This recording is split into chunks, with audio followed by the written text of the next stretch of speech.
everyone, myself Dr. Divya, Assistant Professor at the Department of Chemistry, Institute of Aeronautical Engineering. So today we will discuss the topic electrochemistry, the next where the batteries are explained. It will the outcomes of this session would be the understanding of concept of batteries, the classification and application. So here are the topics: introduction to batteries, the batteries introduction, the history of the batteries, then classification of batteries. The batteries are classified variously depending on chargeability capacity. Then primary batteries are the cell and their working and applications with an example. Then secondary cells are lead acid battery with an application oriented working and its applications. Then lithium-ion battery, its working and applications. So we will go into the introduction topic wherein we will understand what is a battery, how the battery is made up of. So this device consists of two or more galvanic cells. As we have studied in the previous session, what are the galvanic cells? Those cells are connected together, two or more, to increase the voltage, forming a battery. So it can be either series or in parallel mode or in both the orientations, and this will give high potential for running any automobile or any other applications. So what does this battery contain? This battery contains a chemical material. So this chemical material will convert into an electrical energy. So this electrical energy is used for the applications. So depending on the device, depending on the applications, there are different devices like with size and design with respective different applications. So what is the anode and cathode? So this is an example of a battery. So what does it contain? Anode material and a cathode material. The anode material, their oxidation takes place, and at cathode reduction takes place. There is also a separator. It has a separator that will avoid shorting of the battery. So it also avoids the electrical contact between two anode plates and cathode electrodes. So avoids shorting. So this is very important. So a separator is important to avoid shorting of the device so that it smoothly runs. Then electrolyte. This electrolyte is a conducting substance, moves between these two electrodes. Electrolyte moves between anode and cathode. So we will see in detail how the classification of the history. This is a type of battery. Why and when is it introduced or invented, and then how the development has taken place. So this is the history of battery. So first cell is manufactured or discovered in around 200 BC. So these are first batteries that are being used in around 200 BC. So then in 1749, Benjamin Franklin lost a battery while linking capacitors. Then about 1800, Alexander Volta stacked copper and zinc with a cloth separator drenched in salt solution that acted as a battery. So these are some developments. As we can see in the figure 2, the copper, this shows the Volta pile, wherein the scientist has piled up copper and zinc with a cloth separator in the salt solution, forming a battery. So we will see for the next development. In 1859, lead acid batteries are developed, and in 1899, nickel cadmium batteries are developed, and in 1889, nickel metal hydride. So with this, there is a huge development in the batteries history. So as we see, we have come to a solid state battery. The ultimate one is a solid state battery for the present generation. So we will see how the different batteries vary in their configuration and the working principles. So there are different types of batteries, primary cells and secondary cells. So these primary cells and secondary cells are clubbed together to form some batteries. Primary cells to form a battery, and secondary cells to form other battery. So chemical batteries, they are also called chemical batteries. The primary batteries examples are magnesium batteries or alkaline batteries, which are discharged only once. It means it is used as long as the active material is present in the cell. Then secondary batteries which can be reused upon charging. So these includes lithium-ion batteries, lead acid batteries, etc. So the other one are the fuel cells, physical batteries and biological batteries. These are the advanced ones wherein hydrogen fuel cells are some of the examples for fuel cells. Then ethanol fuel cells. Then physical cells are like solar cells and supercapacitors. Then biological cells are biological solar cells and biological fuel cells.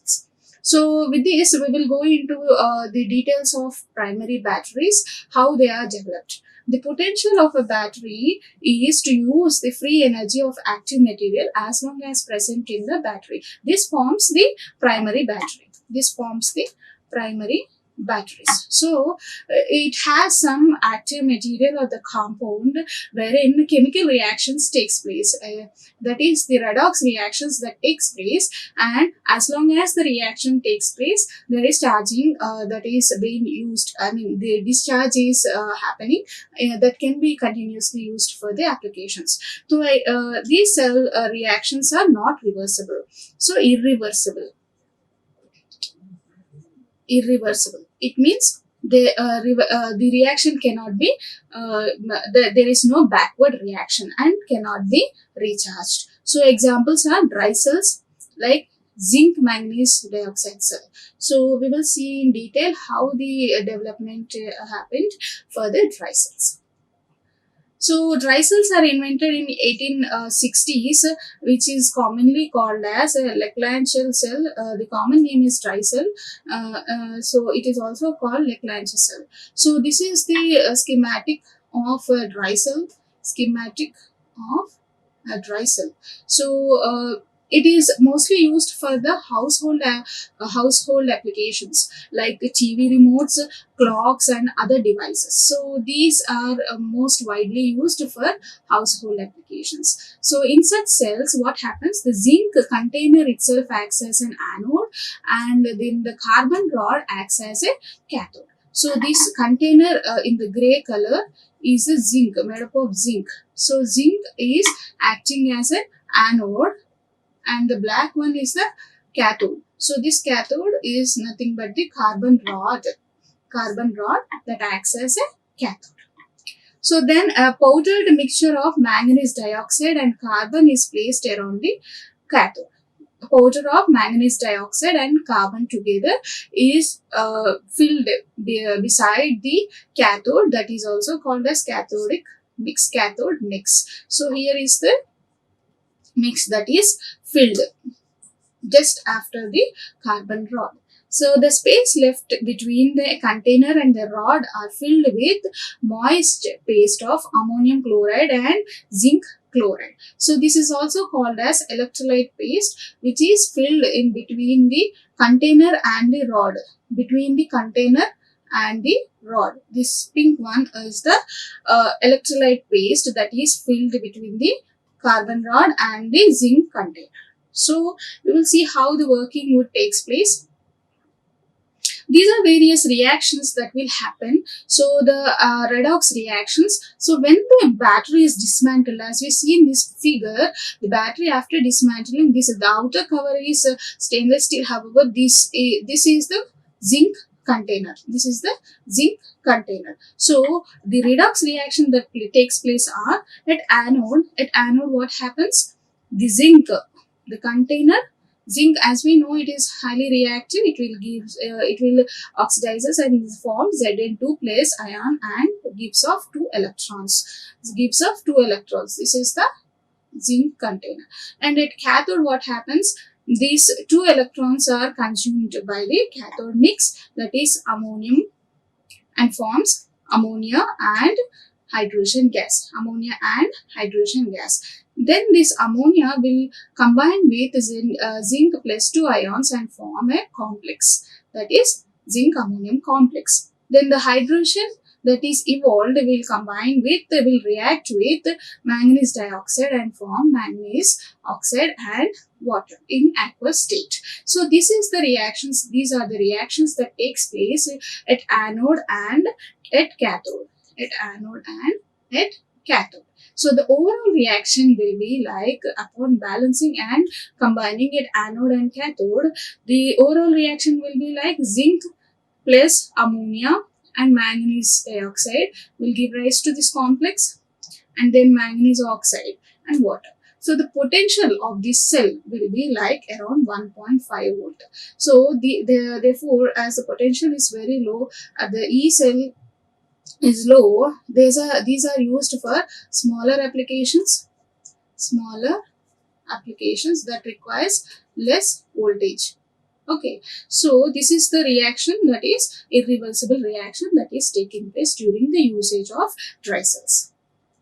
So these are the wide applications that are used, wherein TV remotes, clocks, calculators, child toys, and lights, flashlights. So these are some of the examples of applications. Then what are the advantages? They are inexpensive and safe and available in many sizes, as we can see in our daily usage. Like they are pencil size and also bigger sizes, so they are available in different sizes depending on the toy. For example, if you are using for the toys, depending on their size also there is a variation in their battery size. So what are the disadvantages? At high current, when we are using for bigger application than the voltage that is available with the batteries, there is a buildup of ammonia gas causing to the drop in the voltage. So when the voltage is dropping, what happens? The shelf life will reduce and the zinc anode reacts with acidic ammonium ions. So this is the reaction that will take place and will cause bulging of these batteries. Then what are the secondary cells? Secondary cells are rechargeable cells. It means the cells or the batteries formed from these cells can be recharged and reused again and again. So batteries are rechargeable. Then the cell reactions are reversible. It means the reactions whatever are taking place during usage can be reversed back so that it can be charged. So these are called reversible batteries. And this cell can operate as both a voltaic and electrolytic cell. So as we have already seen what is an voltaic and electrolytic cell, this is like as a voltaic cell, it supplies energy. It supplies electrical energy, that is during discharge, and becomes run down. As long as we use, the energy will be drained off and is called as rundown. And as an electrolytic cell, it receives electrical current or the electrical energy during charging process and stores in the battery. So some of the examples are lead acid battery and nickel cadmium battery. See, as we see from this diagram, this is lead acid battery that are mostly used for our automobiles. So this, as we see, this is a bigger battery with lead acid cells that are connected in series. So we will see in detail how the construction and working takes place. So this is the construction of lead acid battery. So for example, this is mostly used in automobiles and inverters for the UPS connections, and they can be recharged for a limited number of times. So the lead acid storage battery consists of a lead anode, that is the negative terminal, and the cathode is a lead grid packed with a lead dioxide. So both the anode and cathode are separated by insulators. They are separated by insulators like glass fiber sheets, wood, or rubber. These are the insulators that are used to separate the anode and cathode material. Then the lead plates fits in between the lead oxide plates. So one plate will be lead, and the other plate will be lead dioxide. So they are connected in series, as we see from the diagram also. So this red one is the lead dioxide plate, and the blue one is the lead plate. So this in between, it is filled with sulfuric acid with a concentration of 38%, which is used as an electrolyte or the medium for the reactions. So the oxidation reduction reactions takes place during the charge and discharge process of this battery. So what happens at the discharge? So discharge is nothing but the usage. Whenever we are using the battery for our application, it discharges. So what happens at anode and what happens at the cathode? So lead that is present, the lead rod plate, this is the anode.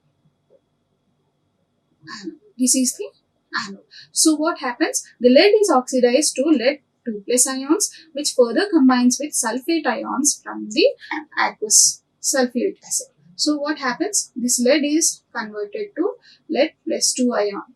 Lead plus 2 ion and combines with the sulfate in the sulfuric acid and forms lead sulfate So this is the reaction that is taking place at anode. So what happens at the cathode? The electrons released from anode. So there are 2 electrons, as we observe here. There are 2 electrons that are released from the anode. So the electrons released from the anode flows to the cathode. So flows to the cathode. As we see from the diagram, the electrons are flowing through the circuit to the cathode. So this PbO2, that is lead dioxide, gains 2 electrons to form Pb plus 2 ions. So it is it is changing its oxidation state. That lead is changing its oxidation state from plus 4 to plus 2. It is reduction. So reduction is happening. What is happening here? From 0 state to plus 2 state. So oxidation is happening.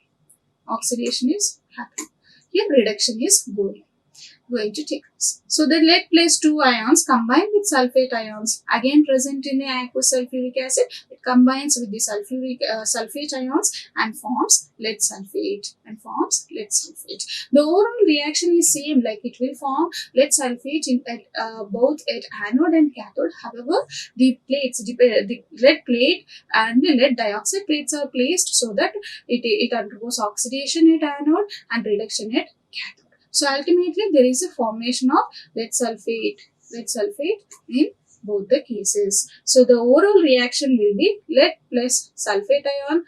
So it is minus sulfate 2 minus gives lead sulfate plus 2 electrons, and again at cathode lead dioxide plus sulfate ions. It will accept these 2 electrons and the sulfuric acid from the electrolyte and forms lead sulfate and water. So ultimately what happens? From this overall reaction, energy is released.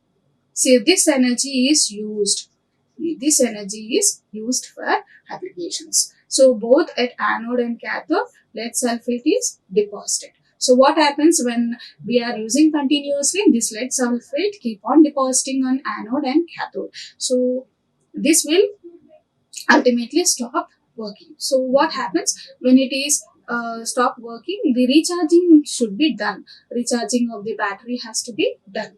It is done by applying voltage across the electrodes, which is greater than 2 volts. Why we are applying greater than 2 volts? Because each cell produces 2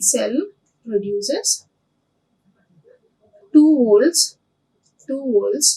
of E cell. The E cell of this cell is 2 volts. So we require higher than that to recharge the cell. So the current will flow in opposite direction that of battery can deliver. So during charging of the battery, what happens? This is the charging, that is we are supplying electrical current. So at anode what happens, and at cathode what happens? At cathode we will see in detail, like lead 2 plus 2 ions will consume 2 electrons to form lead. So it will consume 2 electrons. This is anode and this is cathode. So it is consuming 2 electrons from the electricity current, that is flowing electrons, and it forms lead in 0 state. The metal will be regenerated. At cathode what happens? The lead sulfate reacts with water and gives off electrons and lead oxide. As we know that we will be filling water for the lead acid batteries, so this water will help in regenerating the lead dioxide. So the overall reaction will be like lead sulfate plus water plus energy. We are supplying electrical energy here, electrical energy, and it will form lead and lead dioxide and the sulfuric acid, that is the electrolyte for the whole battery. So here it is acting as electrolytic cell, electrolytic cell during charging.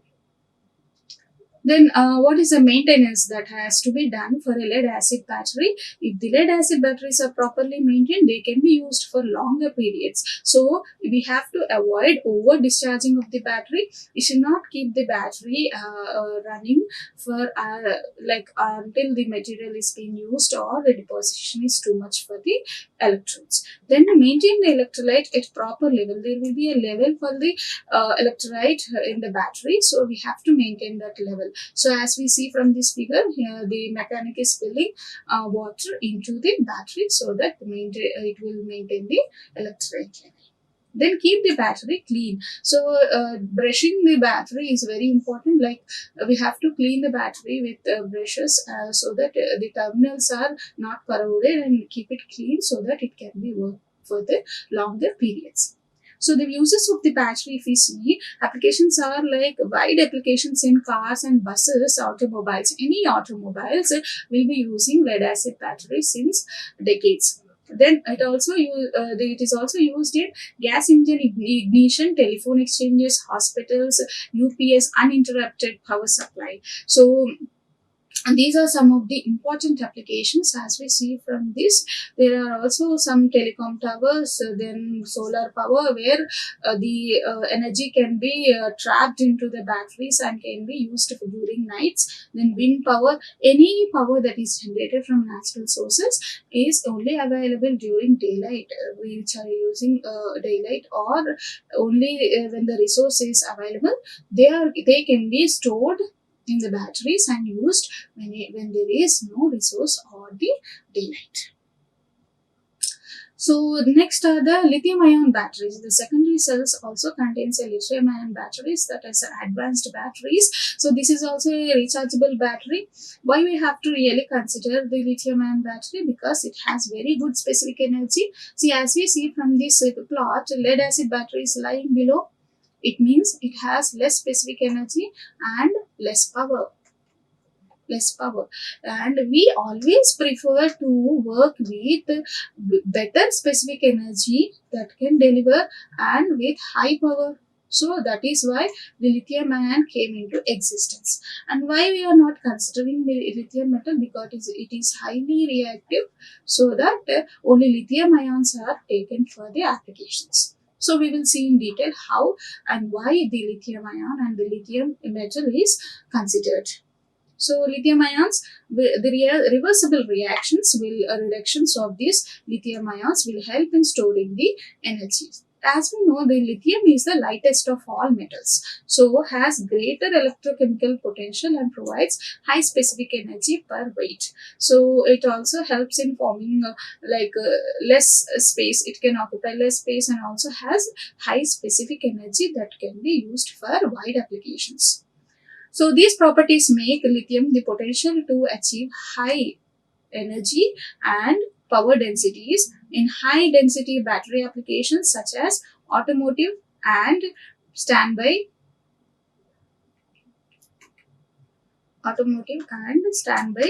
power.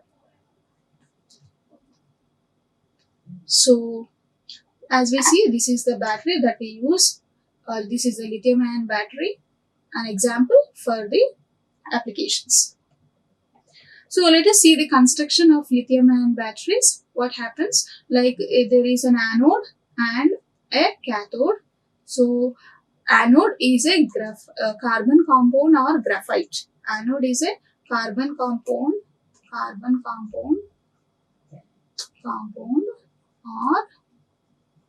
graphite that is used. So this is highly inert. Then cathode is lithium oxide or any lithium compound. So lithium oxide that is intercalated. Generally, it is intercalated. It means we will see in detail like intercalated in the graphite. So we will see how it will be working. Cathode consists of a graphite into which lithium oxide is intercalated. So like this, it forms a battery. So then the wide applications are laptops, cell phones, electrical vehicles. All these are the advanced techniques, advanced vehicles that are developed with lithium-ion batteries. So the electrolyte, it also has an electrolyte, lithium phosphate fluoride and lithium borofluoride. So these are the electrolyte. Generally, organic solvents are used for the application in the lithium-ion batteries. There are some membranes such as microporous membranes that are used as a separator. So what are the membranes used? Polyethylene is used to separate the electrons from ions. So that is also preventing the shorting of the device.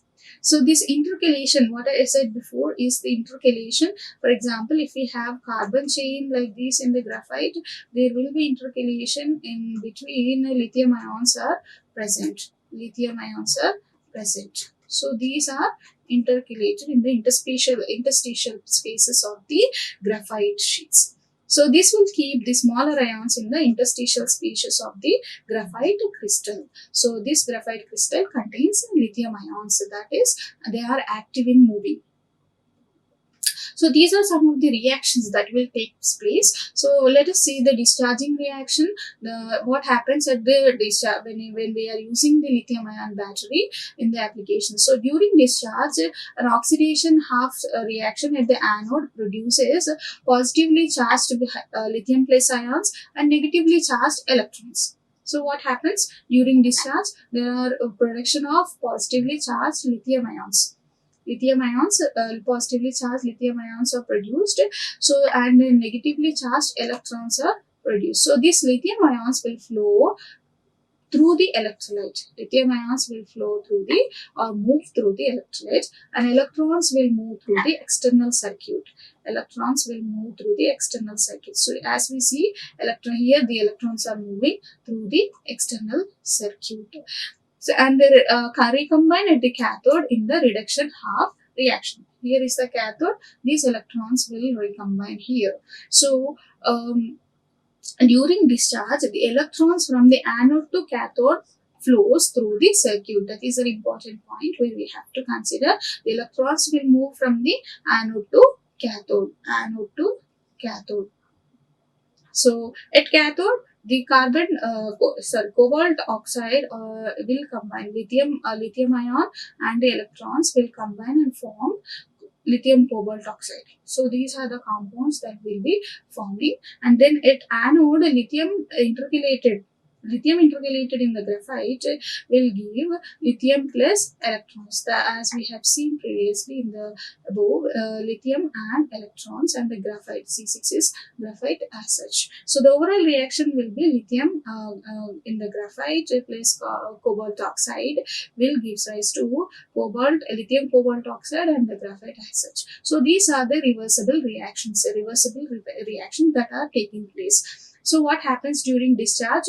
It will be from the reaction will be from left to right, and during charging it will be from right to left. It means the lithium cobalt oxide will again convert to cobalt oxide and lithium in the graphite. So these are the reactions that will take place. The main important thing is like these ions, the lithium ions will flow through the electrolyte. These lithium ions will be flowing through the electrode from anode to cathode and cathode to anode, so that the cell will keep working. So this is the main principle that a lithium ion battery works on. So what are the applications? The main applications of lithium-ion batteries are portable devices that we are using daily, like mobiles, laptops, digital cameras, then electronic cigarettes and torches, etc. So as we see from this chart, this is a widely growing market. There is a lot of market for the lithium-ion batteries. So these are like saturated So we are already using for the smartphones, laptops, tablets, power tools, and personal care materials and all. So these are already we are using. However, there are trending applications in all these like cars, buses, forklifts, and automobiles. So power tools, example for the power tools are like drills, saws, garden equipment, wherein there cannot be electricity gauges. So garden for these the batteries can be used for high power. Then electrical vehicles like electric cars, buses, forklifts, and auto bicycles. So auto bicycles, all these have wide applications. Now there is a potential market for lithium-ion batteries. So as we know that there are solar energy that is being converted into electricity. So the grid energy or the photovoltaics has wider applications for batteries and supercapacitors, especially lithium ion batteries, wherein it can be stored. See, as we see, the renewable energy that is generated during daytime can be stored in these batteries and can be used during the nights. So these are the very important applications for lithium-ion batteries. So what are the main advantages and disadvantages? It is lightweight. Advantages are lightweight and then have high energy density than other rechargeable batteries. It has very good energy density as we have seen in the plot in compared to the nickel cadmium and lead acid batteries. Then rate of charge loss is less, then has high number of charge and discharge cycles.